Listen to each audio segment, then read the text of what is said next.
From UFOs to psychic powers and government conspiracies, history is riddled with unexplained events.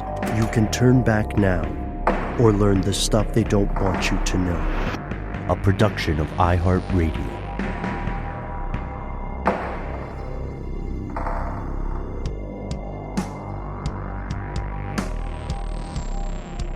Hello, welcome back to the show. My name is Matt. My name is Noel. They call me Ben. We're joined as always with our super producer, Dylan, the Tennessee pal Fagan. Most importantly, you are here. That makes this the stuff they don't want you to know.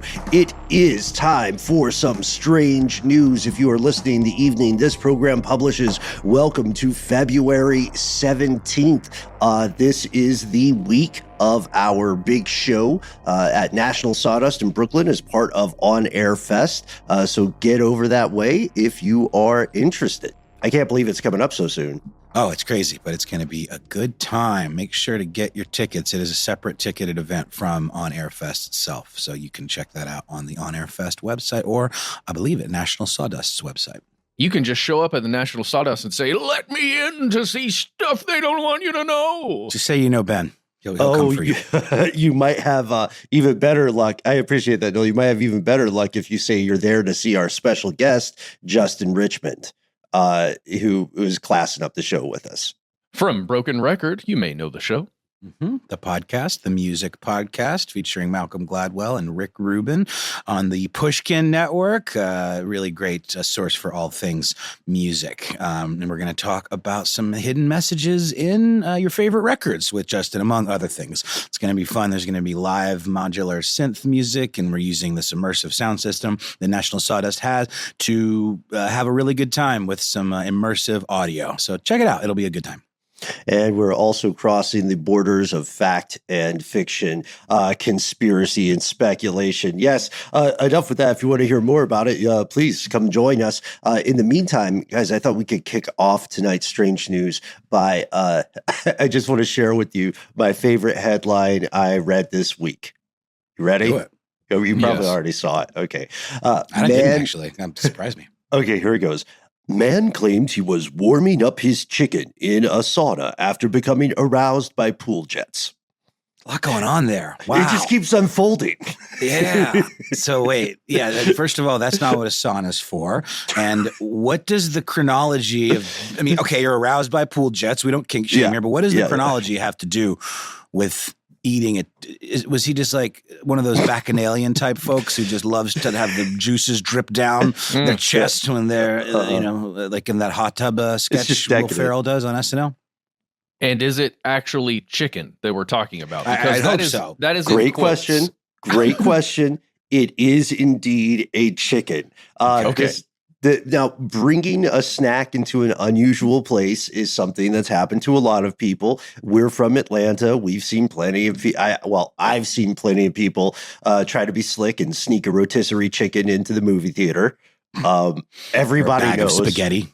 Right. What's your spaghetti policy? But it's an excellent question. It is a literal chicken. Let's go to Birmingham Live by Chris Slater and Isabel Bates. It did take a team of journalists to break the case here.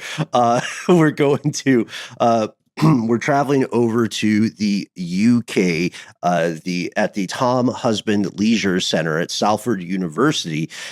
They discovered 59-year-old Jin Zhang, who was in the sauna, and he was staring at a lady outside the sauna after he had taken a swim. He's 59 years old. He was discovered with his shorts down to his knees. He was touching himself, and he later told the authorities he was aroused by feeling the pool jets on his tuchus, and that he was not pleasuring himself. It was not a sexual act. He was cold because he had been swimming, and he put his hands into his shorts to warm them up. Okay. Huh. Well, look, now, I just have to admit, we've probably all experienced a little accidental jet arousal in a hot tub. Like, just, whoa, hey, what was that? Or otherwise, but yes, largely accidental. And I would also like to point out that in Finnish sauna culture, enjoying a nice grilled sausage, often prepared on the sauna stove, along with a Finnish lager, very, very common. With a lover? Perhaps. Oh, man. Yeah, this guy's nowhere near as cool. I was a little confused about this. It's worse than a literal chicken. When management asked him what he was doing, he just said, I'm adjusting myself, or I'm adjusting my chicken, which is what so he's referring to his genitals as a chicken. Yeah. That's wow. Okay. We could have left that one with the headline.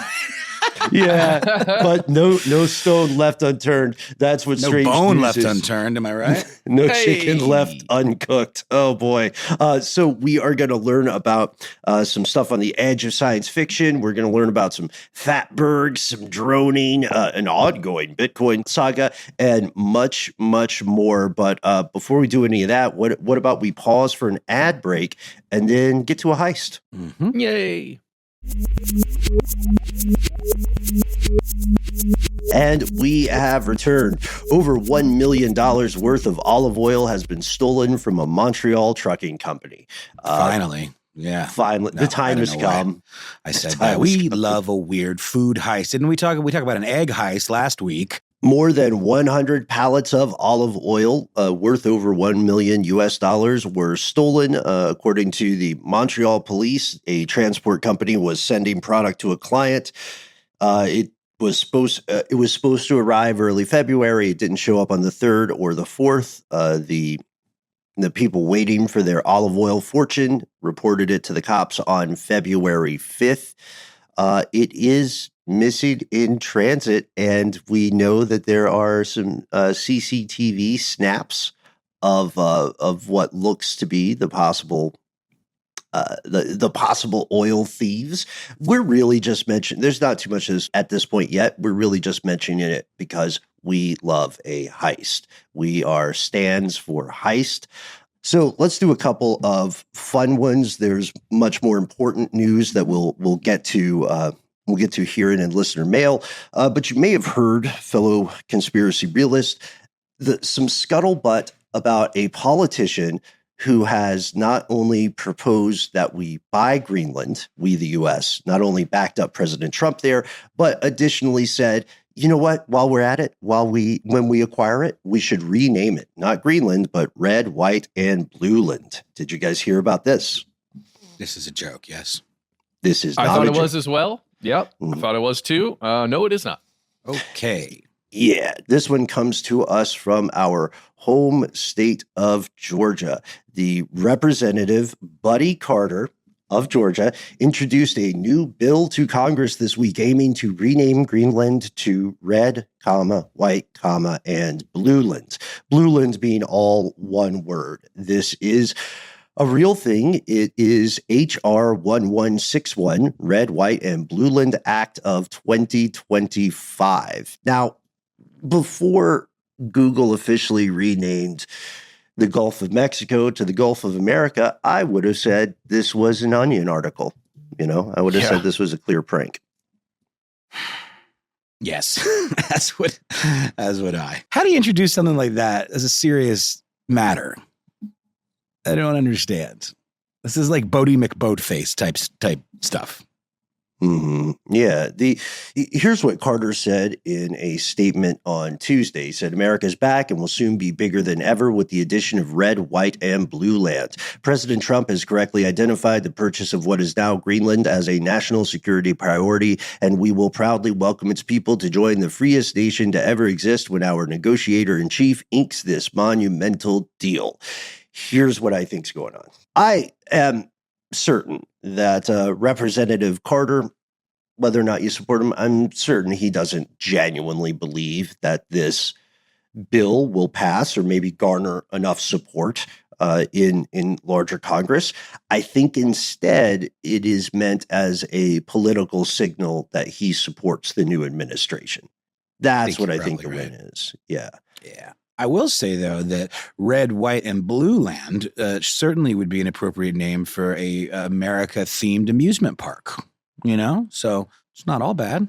Well, to be clear, there are maybe sillier names throughout the span of history. We've run into, maybe, let's say this does pass, then how long would it take for it to be normalized and for people to just start calling it Blueland in general, and then kids are born, they don't know about Greenland, and the name feels...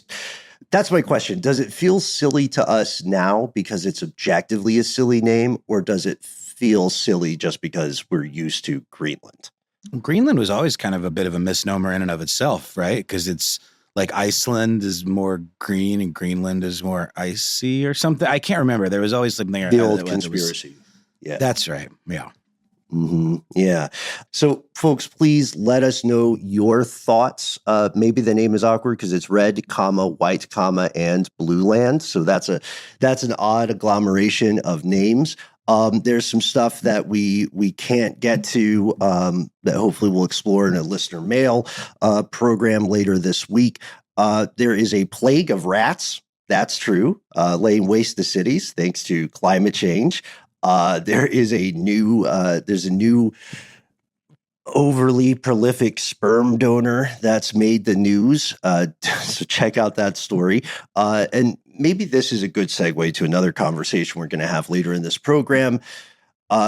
Various professors are now arguing. I got some flack when I brought Elon Musk versus the U.S. to last week's recording, but I think it was the right thing to do. And it was curious to me to find that a lot of in the know tech experts feel that they have identified the overall goal of Elon Musk. In their opinion, they think he wants to replace representative government with Silicon Valley controlled AI. So technological oligarchy run by machines. Didn't he and a consortium of his other tech oligarch bros put together some sort of proposal to buy OpenAI for billions of dollars, but also less than the valuation of it? And then Altman replied by offering to buy Twitter for about 1/10 of that price. Yeah, there you go. I have heard this kind of scuttlebutt as well, Ben, this idea that they would be the terrifying notion that they would be potentially behind closed doors testing AI in an effort to streamline government systems, that they have now been given access to. And I don't think anybody wants that, right? Not at all. Yeah, there are just too many, whether you consider yourself a Luddite or a Blade Runner-esque pioneer, bleeding edge sci-fi. The reality is right now, what we know about large language models and AI and the quest for AGI is simply that it's not up to the task of fully running something as massive and complicated and self-contradicting as a government. That was the big problem in the real world, in the world of Westworld, right? Once you got into later seasons, didn't they have, it wasn't a governance by the massive AI of some sort? Mm-hmm. Right. I'm just thinking about all the problems that society faced, at least within that fictional world. Mm-hmm. And predictive models being an issue there as well. There's probably one of the best write-ups, at least that I have found about this, comes from Eric Salvaggio, writing for Tech Policy Press. Salvaggio definitely is not a fan of Musk, just to be clear. He has a perspective and a bias in the horse in the race. But his article, Anatomy of an AI Coup, is a must read if you want to learn more about this, more about these demands and more about why critics are concerned that statements about government efficiency might just be sheep's clothing over a wolf. Heard. Indeed. That's a creepy thought. Really want to have humans at the wheel if we can, for as long as we can, if that's cool. And, yeah, and maybe that makes us sound old, but the thing is, governance by humans, we already know all the problems that can occur with that particular kind of structure. We do not know the problems that can occur with a brand new form of intelligence running the structure.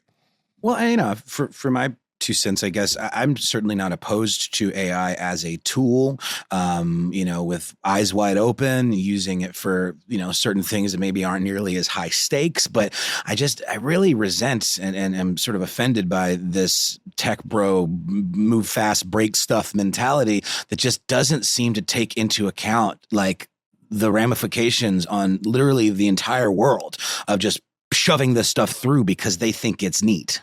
I don't know. No, yeah. Or they can control it, right?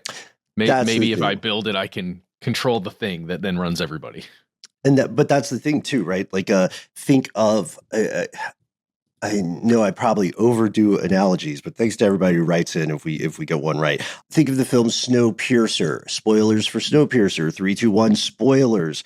The guy who is the conductor of the train, he nominally runs the entire civilization, right? Because he runs the train. However, the train cannot deviate from its path because it is on rails, right? So you could have a nominally run AI government, right? That's controlled by a person, but does the AI have its own set of rails? And if so, how much autonomy and latitude does the human ruler actually possess? Minor spoiler alerts as well for Westworld. 3, 2, 1 spoiler alert. Ed Harris, who plays the conductor in Snowpiercer, is very much the guy kind of in charge of Westworld and faces a very similar conundrum of like, you may be the god of a thing as a human, but then once you've let that being, that genie out of the bottle, it takes on a life of its own and you really no longer have control, even if you built in rails, so to speak, like you're talking about. I just think it's an interesting parallel, those two characters that are both played by Ed Harris. Dude, that guy, I don't know. Maybe there's maybe we need to talk to Ed. Maybe he knows something. He knows what's up. Mm-hmm. Yeah, and he's probably a really good hang too. Who else? Totally unrelated. You know who else turns out to be super into exploring conspiracies? Rick Rubin. Imagine that.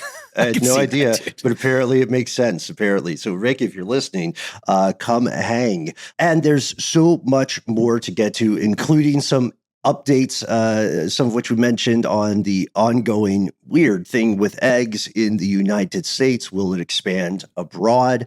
We'll pause for a word from our sponsors. We'll keep this one short and we'll return with more strange news.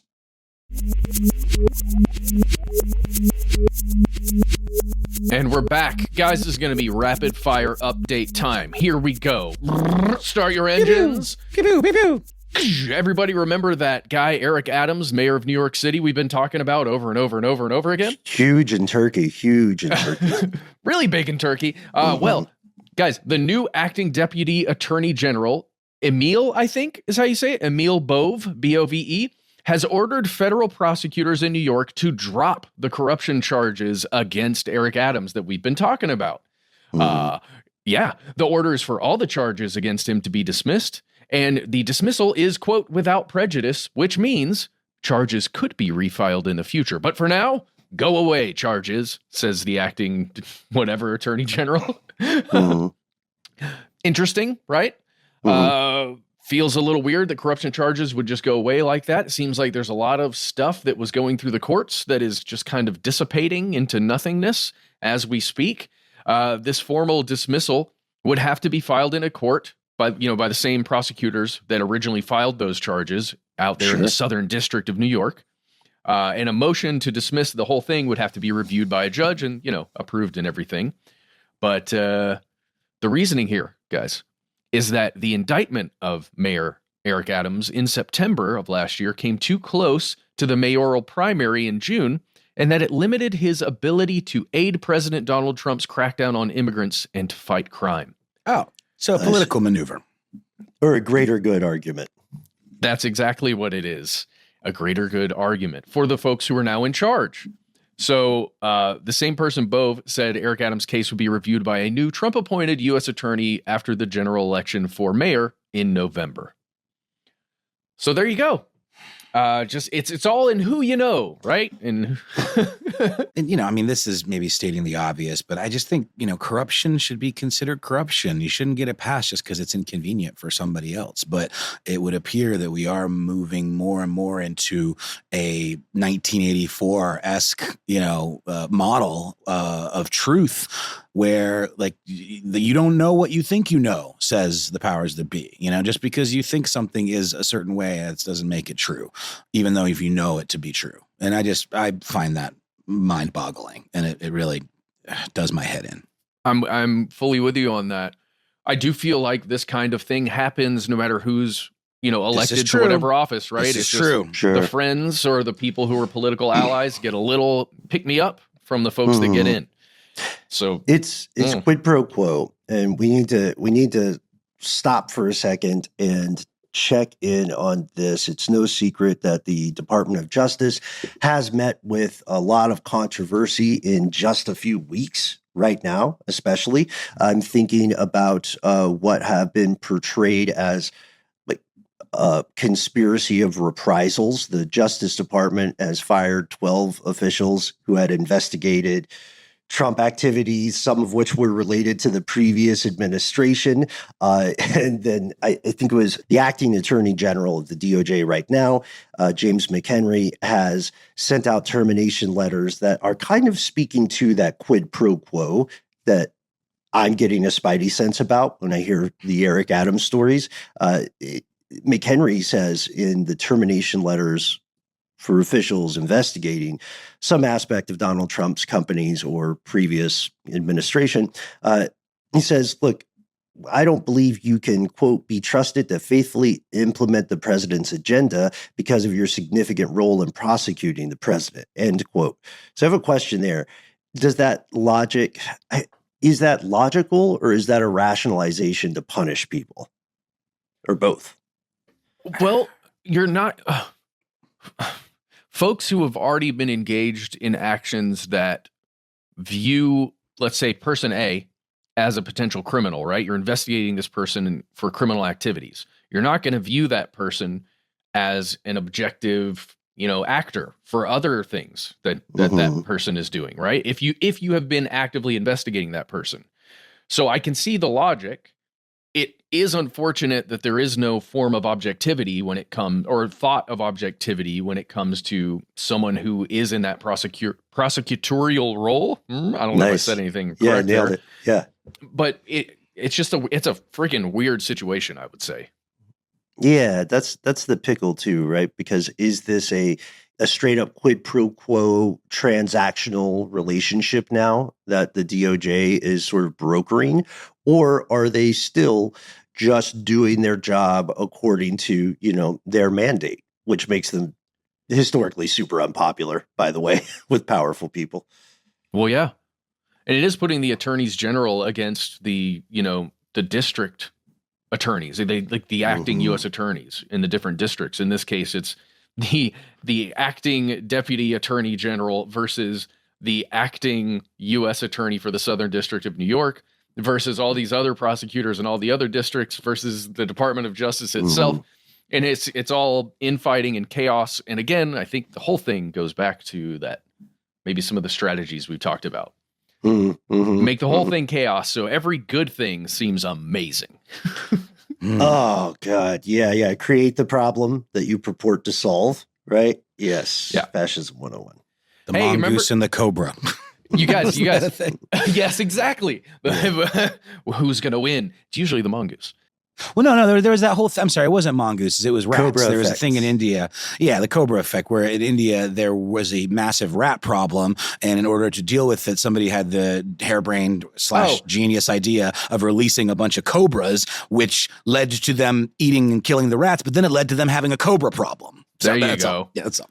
And then to solve the cobra problem, they incentivized hunting cobras, giving you a lump sum per cobra carcass that you returned. And what that did was create more cobras because people figured out they could farm cobras quite profitably and then just sell the dead cobras or sometimes live cobras back to the authorities. So that's the Cobra effect.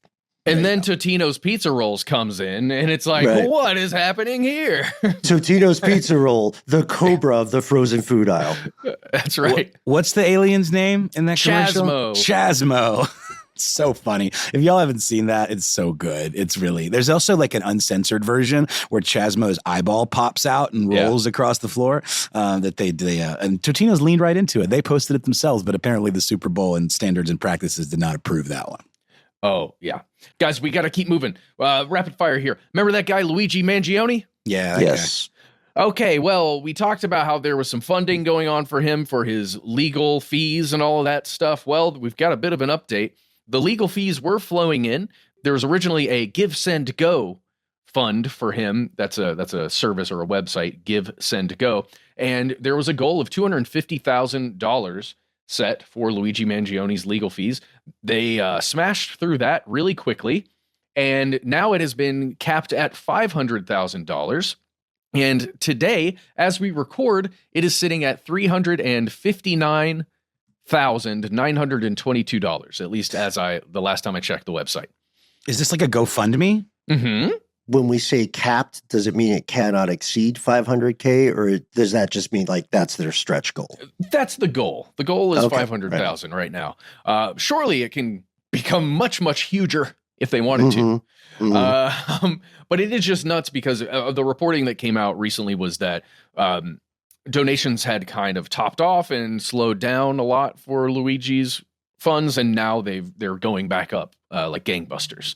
And it is a site that I'm not familiar with. It's called Give, Send, Go, which is very similar to a GoFundMe situation, but I don't know what differentiates them and why it would be used instead of that. But yeah, man, wow. 500K goal, 422 raised. Yep, it is headed by the December 4 legal committee, which is apparently connected with Mangione's attorney, Karen Friedman. And Jafilo. I don't know how to say that name. And this is in the actual news. This is like appears to be a real thing. ABC News is confirming that this is the actual, funding site and everything. And I can answer the question why it's not GoFundMe, which I'm sure I just want to get in front of the emails, folks. I know a lot of our fellow listeners are probably shaking their headphones right now. GoFundMe was originally the crowdsourcing apparatus or platform for Luigi Mangione until in December of 2024, they canceled all pro-Luigi campaigns. So this other platform is fighting the power there. And this came amid the big move by mainstream media and a lot of platform owners to scrub discourse about Mangione or to shift the narrative, which we discussed in previous episodes as well as Strange News. Can I also just say that maybe this is something that GoFundMe offers, but I'm seeing there's a lot of comments attached to folks who have donated, along with the dollar amounts that they have contributed. And some of them are very interesting. Here's one from Anonymous Giver.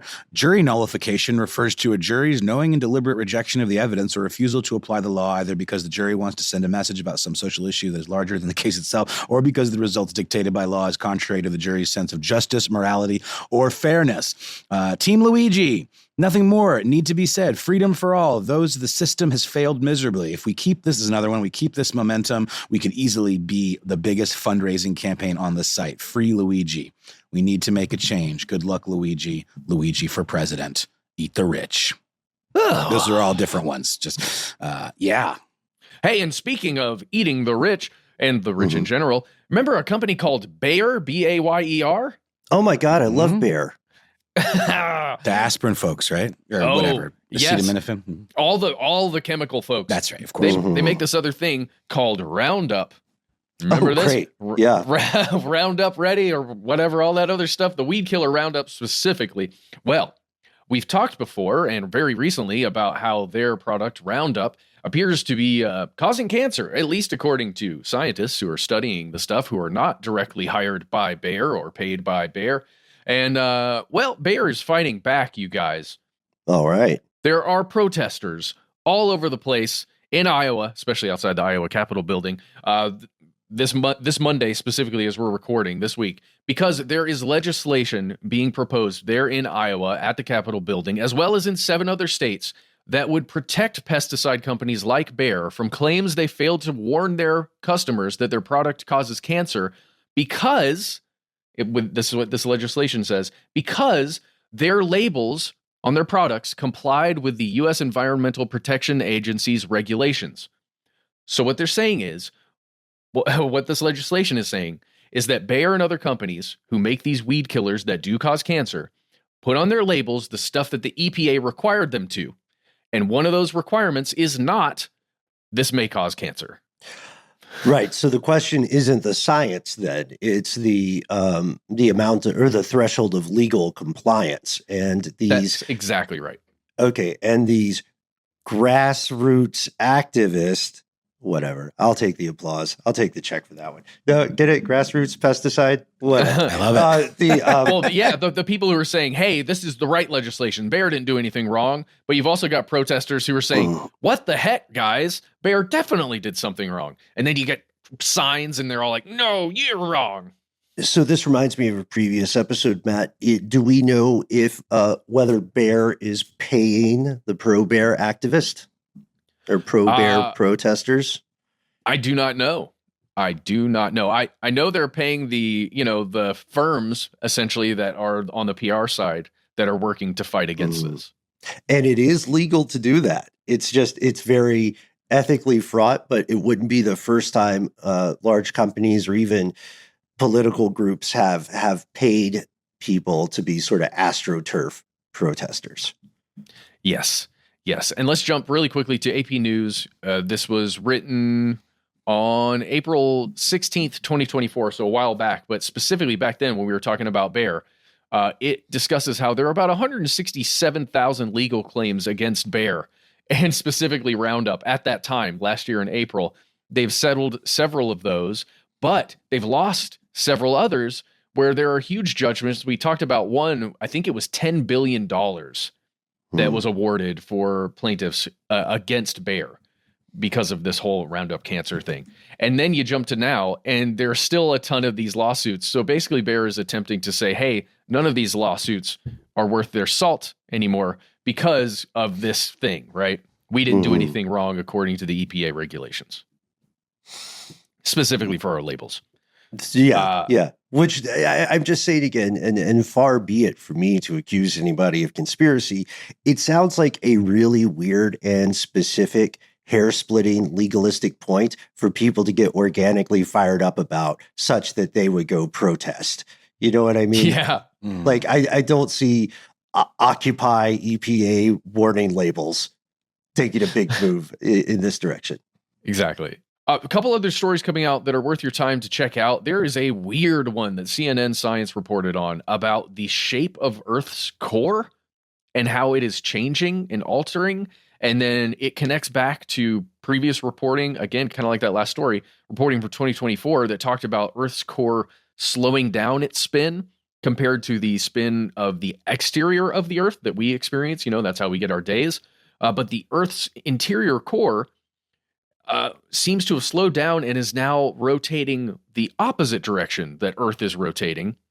And now scientists have discovered, just through studying earthquakes and a bunch of other stuff that is a little over my head, they are noticing that the actual shape of that solid metal, extremely hot ball that is the Earth's core, it is like altering. It's not a sphere, and it is moving in weird ways and causing volcanic activity in different places on the Earth's surface because of its weird shape. It's just strange stuff. Check it out. Will do. And also check in on that artificial sun, Ben, that I think you brought to us, the one in China that is potentially going to change the entire planet with infinite energy. They just broke another record. They smashed it. It just came out today. So just keep your eyes and ears open for stuff about the core and the sun and the cancer and and just by the way, to add on to that, also check out our previous episodes from years ago. Yes, sometimes the magnetic poles just switch. Yeah. So that's on the way too. We don't know when, but keep your wits about you. Good luck with that pole shift rabbit hole you're about to go down. All right, we'll be right back with more strange news.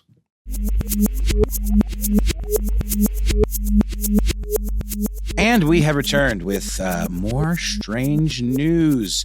Got a handful of fun ones. Thought I'd start with one relating to some kind of landmark international case precedent involving the flying of drones.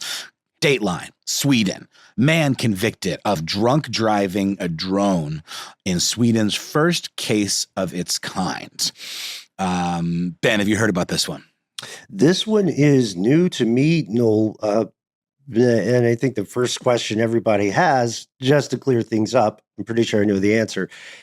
This guy who got convicted is not physically himself on the drone, right? Because then it would be a plane. Okay.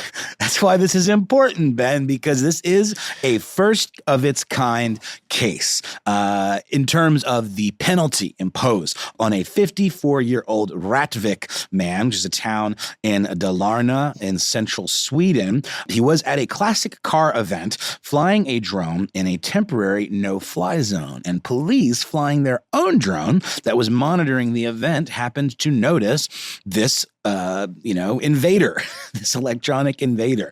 They then traced it back to the spot where this man was piloting the drone and determined that he had a blood alcohol content of 0.69 parts alcohol per 1,000 parts blood.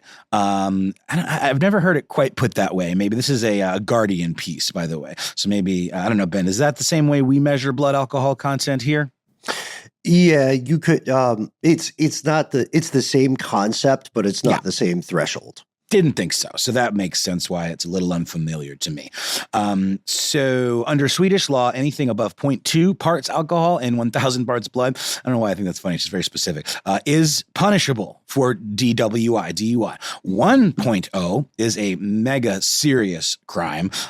Drunk driving laws in Sweden are a little bit stricter than they are in other parts of Europe. In the UK, the limit's 0.8. In France and Belgium, 0.5. In Spain, it is 0.5 as well. In Romania and Hungary, it's 0. I don't understand. How is that less strict than 0.8? Isn't 0 like no 0 alcohol content? Yeah.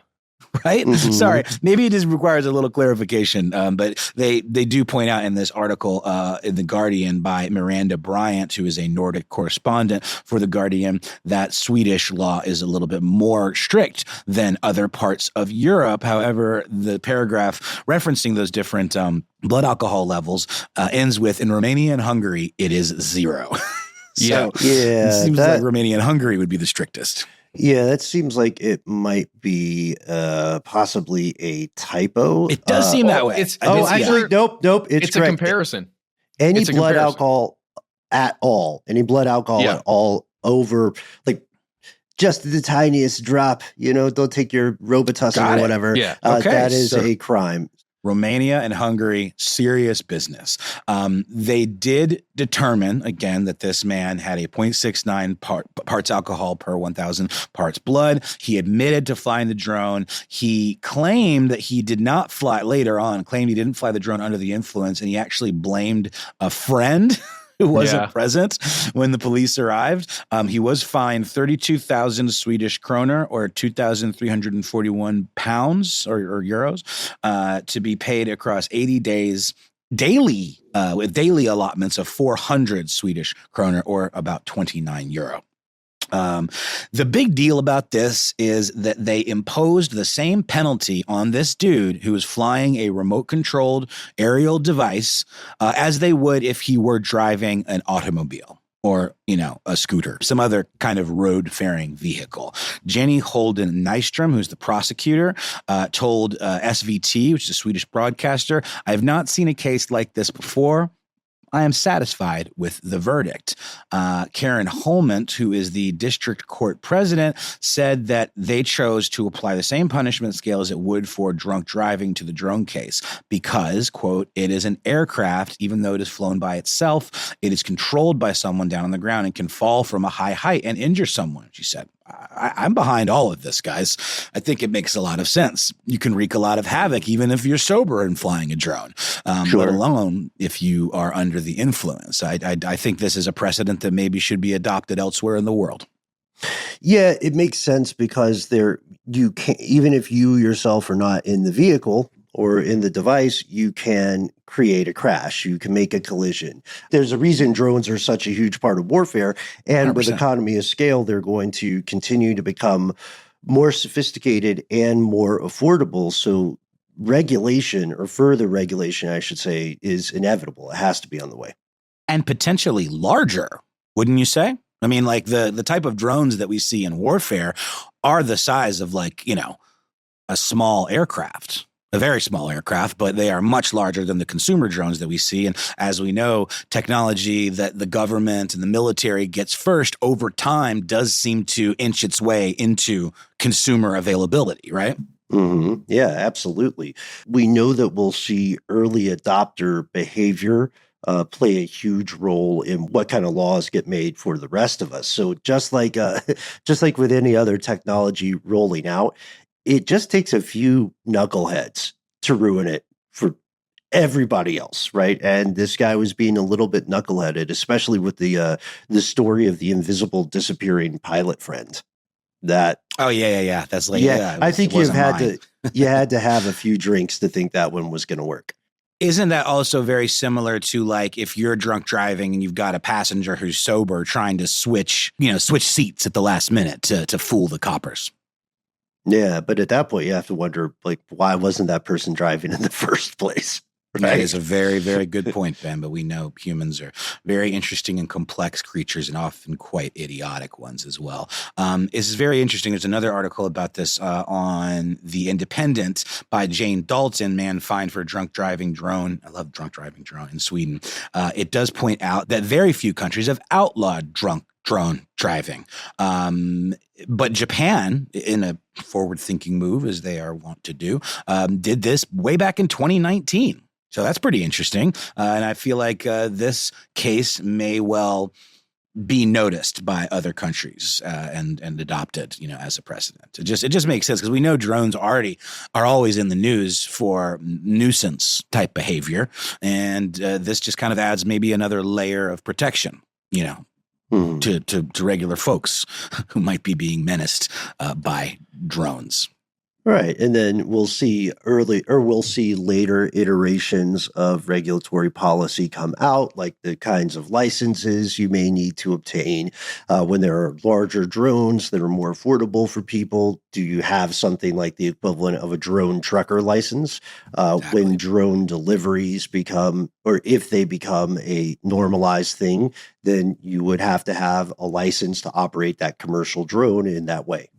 Should you have to put in hours like you would, as you know, Ben, with trying to get a pilot's license, Right. Have to kind of prove that you are qualified to make those kinds of maneuvers, especially as we start seeing areas getting denser with these drones, like we were seeing in New Jersey, right? With all of these crazy sightings that turned out to largely many of them being drones. And then when there was talk about, maybe they're UFOs, that caused more people to send their own drones up, adding to the chaos. Mm-hmm. Yeah, well put. Thanks, Ben. Anywho, I think this is something to keep an eye on. And hopefully, as we know, the law most always lags behind the exponential improvement and availability of technology. So maybe this will be a lesson to be learned throughout the world. I'm going to move on to another story, if you guys don't mind. This one involves a Bryan Adams concert. Remember Bryan Adams? Summer of '69?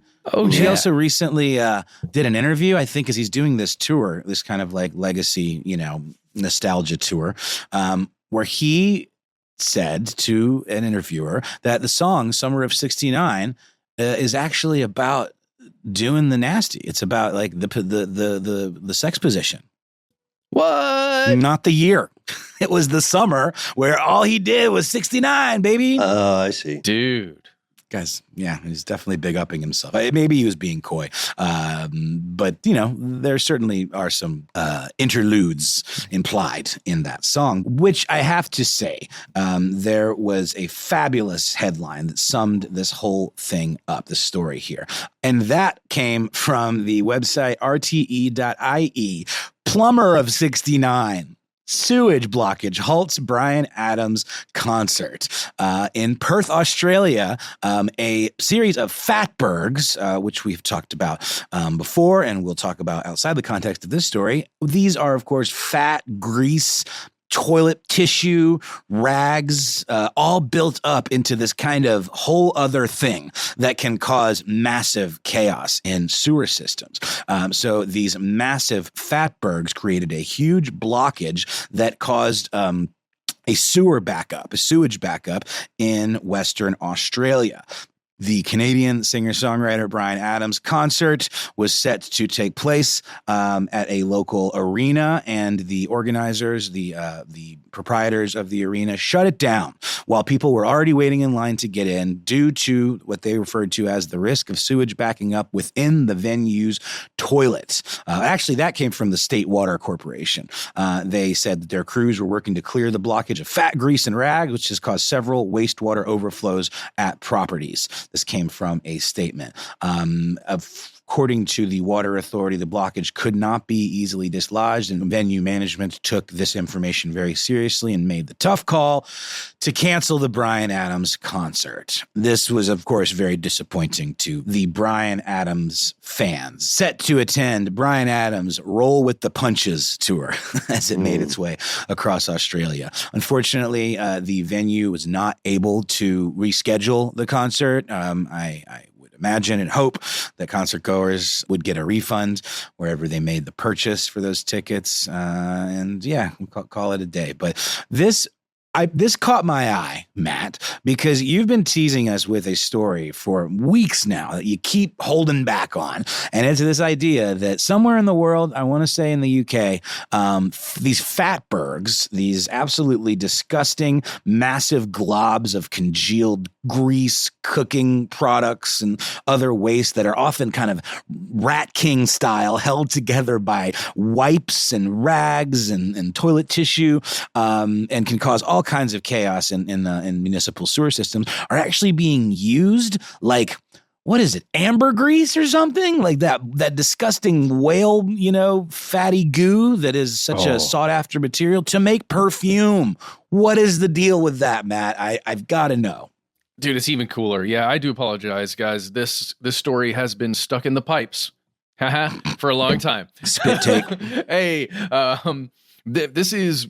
It's actually really awesome. I think we found it in January of this year, early on. It was posted in the BBC. You can look it up right now. The title is Fatbergs Turned into Perfume Inside Britain's Bizarre New Industrial Revolution. And when you check this out, it's crazy. There are people from the University of Edinburgh they're in a specialized program there that they're attempting to find ways to use bacteria, and mostly bacteria, but other biological life forms like that, to break down stuff that we need as a species to break down, because it's mostly trash or waste or something that we can't make use of right now. How do we turn it into something else? Well, it's pretty incredible. Professor Stephen Wallace is one person that was interviewed for this story.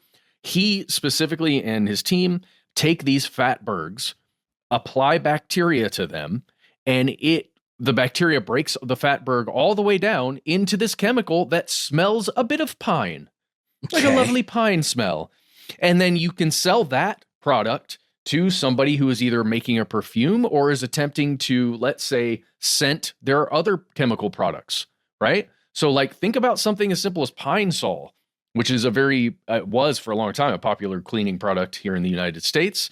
But anything else that has that pine smell, there's a different chemical that is a synthesized chemical that is currently made from fossil fuels, like think petroleum, oil. Sure. But if you could instead make that from the waste, right, the leftover Fatberg, that would be revolutionary. And that's exactly what's happening. Yeah, and just to jump in here on the note about ambergris, the waxy substance made from those sperm whales, civilization does need replacements, because I think obviously due to some environmental regulations and due to just, the nature of hunting sperm whales, it is exceedingly rare to find natural ambergris used the way it was in the past. So these kind of alternative products, even if they might sound a little gross for some people. I think we all find the science fascinating, and these are really cool innovations.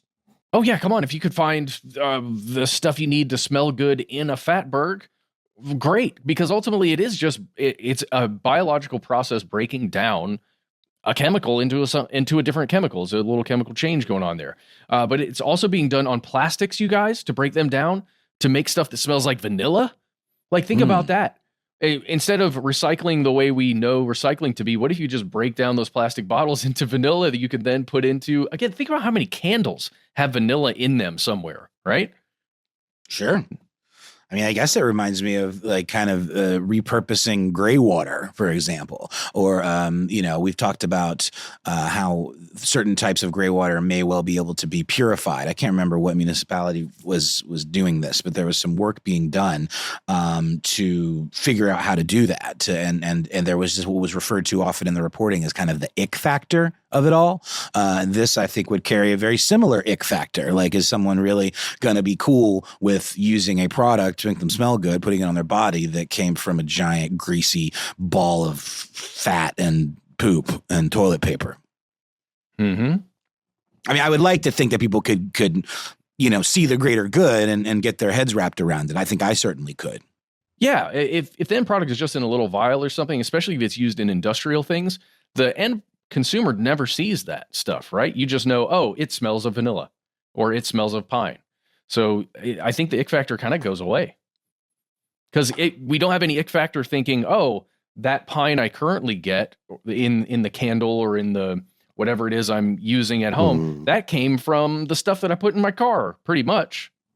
Or food coloring or any number of additives. One of the big takeaways here, at least from my perspective, is that if this gives you an ick factor, it's time to sit down, give yourself real honest inventory of the other things that you run into that should give you an ick factor.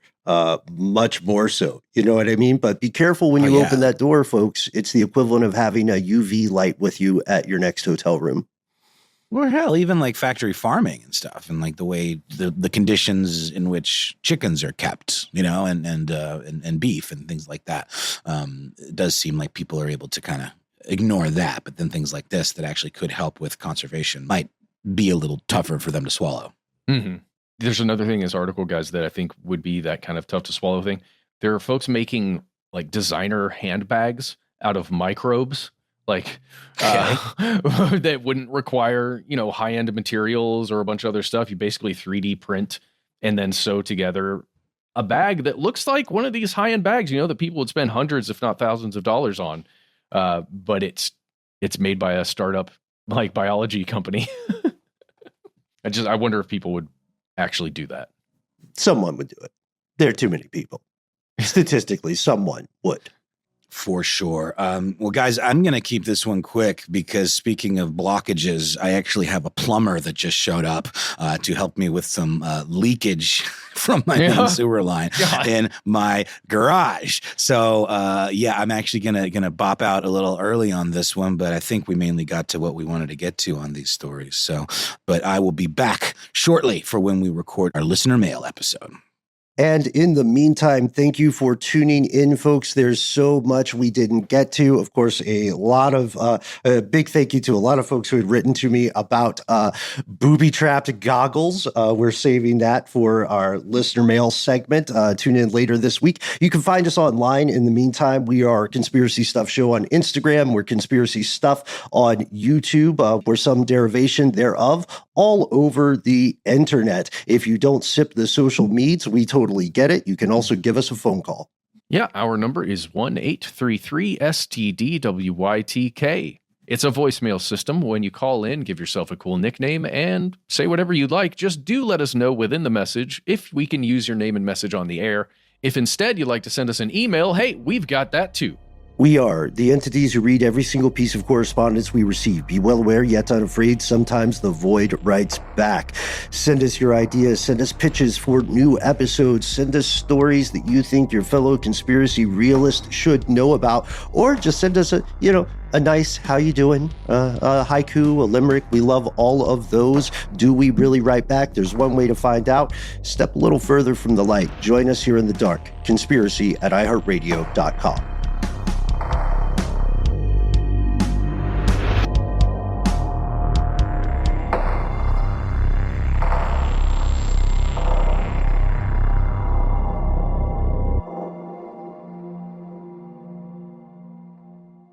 Stuff They Don't Want You to Know is a production of iHeartRadio. For more podcasts from iHeartRadio, visit the iHeartRadio app, Apple Podcasts, or wherever you listen to your favorite shows.